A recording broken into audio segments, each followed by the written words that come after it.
People ask me all the time, why do you suck at doing YouTube videos? And I say, I've never done it before. I don't know. Hey, I'm Sky Sabin, owner of Sky Sabin Productions.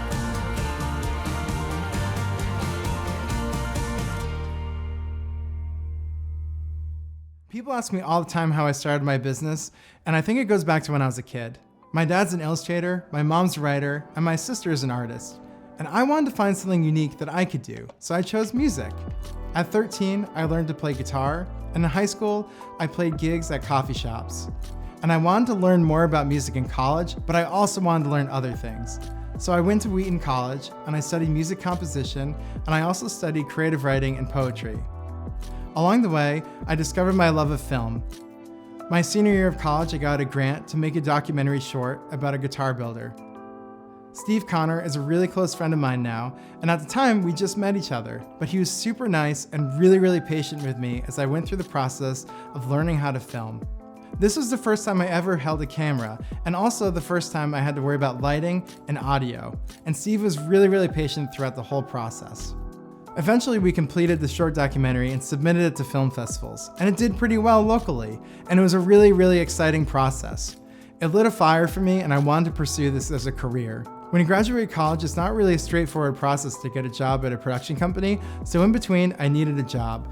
I worked as a farmhand on organic farms, working really hard out in the sun every single day. That taught me a lot about hard work, and it also gave me the time to dream about what I wanted to do next. And I realized that I really missed learning new things. And in film, you get to learn new things every single day. Every time you pick up a camera, you meet someone new, you film a new subject, you learn what they do every day, and it's really exciting. So on the side, I was constantly filming things for free to build up a portfolio. I did a video for a skate park. I filmed a funeral that I didn't know was gonna be a funeral until I got there, but it worked out. And all of this eventually led to me building up a portfolio to get some legitimate clients. And while I was developing this portfolio, I was living in Newport, Rhode Island, and I realized there was weddings everywhere. Every time I went surfing, there was a couple getting photographed. Every time I went to get a coffee, there was a couple getting photographed. And if I could work with a few of those couples, I could start my own business. So that's what I did. I went around to different wedding venues and I made connections to the owners and got on their vendors list. Every year I could work at similar venues and have a reliable source of income. Now, working with weddings is really difficult, and it teaches you a lot about your craft. Lighting is always tricky, audio is always tough.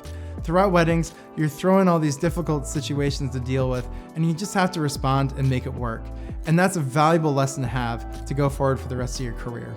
But I didn't want to work in weddings forever. What I really wanted to do was to work with small businesses and nonprofits.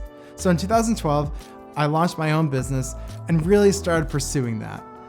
Eventually, this really cool thing started happening, where if I worked with an executive director at a nonprofit, they would refer me to another executive director. Or if I worked with a business owner, they'd refer me to another business that they collaborate with. So this referral process started, and my business grew and grew. The past 10 years has been this incredible journey, watching the business grow every year, investing in new equipment, tackling new projects, and growing the business to be a team so it's more than just myself. I'm really grateful for the opportunity to do something that I love every single day, and I'm looking forward to the future. If you have any questions, leave one in the comments, and if you want to learn more about our business, visit our website.